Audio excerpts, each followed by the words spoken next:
Hey guys, this is Cam, Oregon Knife Guy, out at the 100-acre wood trail system, doing my thing this evening, hiking about. It's a really nice evening. Try to move slow, see if I can keep it from blurring. So I got a few new items. Got one from On the Edge 72, my buddy Billy. I made a trade. I traded a buck knife for this beautiful pearl penknife. It's really hard to get that pearl to pop on this camera.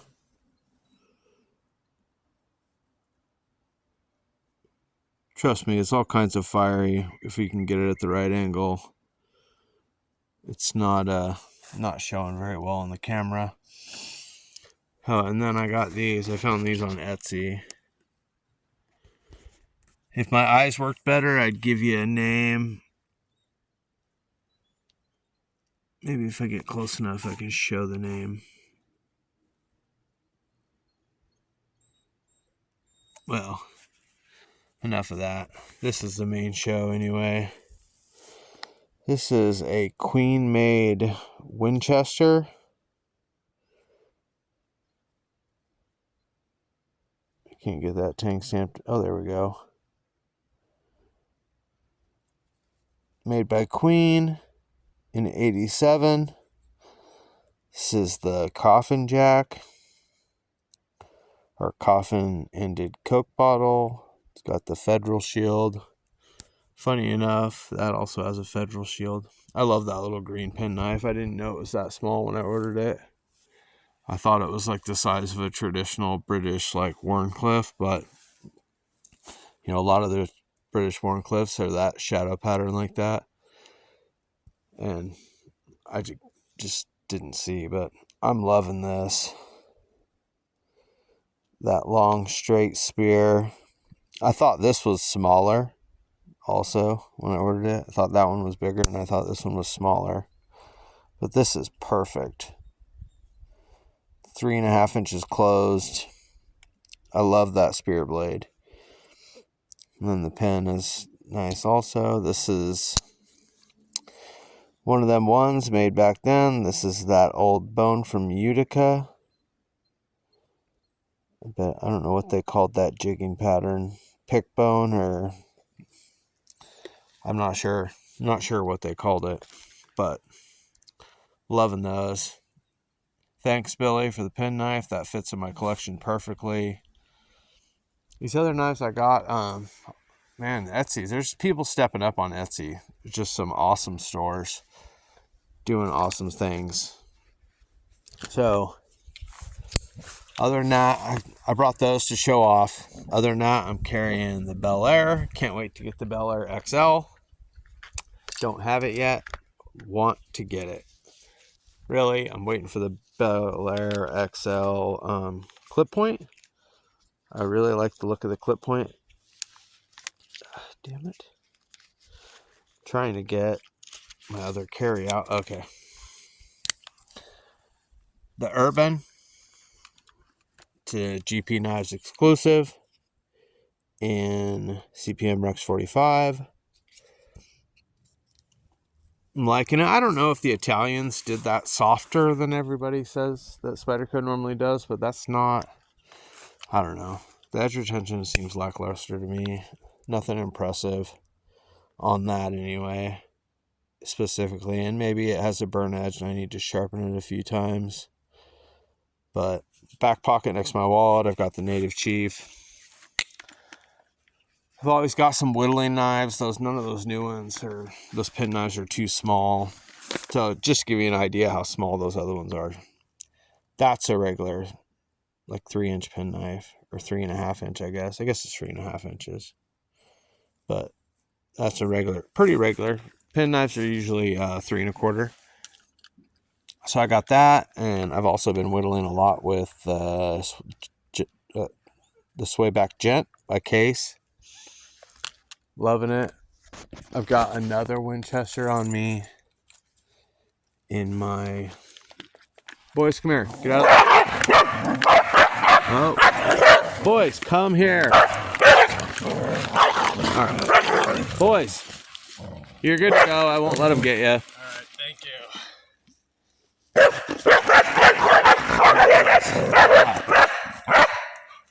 We got bike riders. My dogs think they need to herd everything with wheels. So, boys, stop, please. Oh yeah, on my hip belt, I've got this Winchester and Stag. It's a split back Whittler. It's the large version. Queen made this also. I know that Queen also did I love this clip point. Look at that.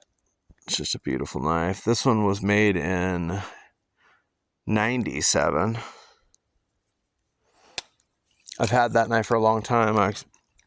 Me and Billy were just talking about it. In fact, when I picked that knife up, I found it at a store called Eagle Valley Cutlery, and they're in the same town as Bluegrass Cutlery. And they were selling those knives for cheap. I mean, looking at it back now, they're super cheap, like bargain basement prices. Like that knife I paid $90 for that Winchester Stag Whittler.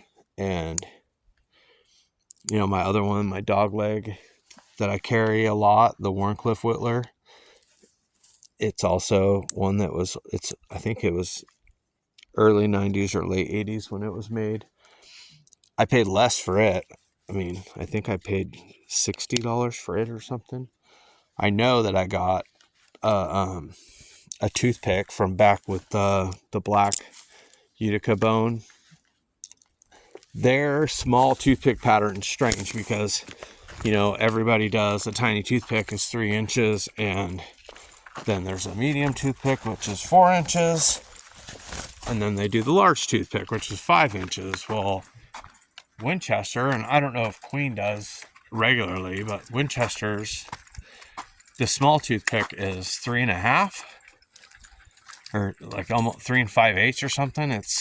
It's too long to be a small toothpick and not big enough to be a medium. But then they do have a 5 inch or 5.5, I think. I don't know. Tobias would know. Tobias has a video about it. I think he has a Shatton Morgan that's like 5.5 inches. But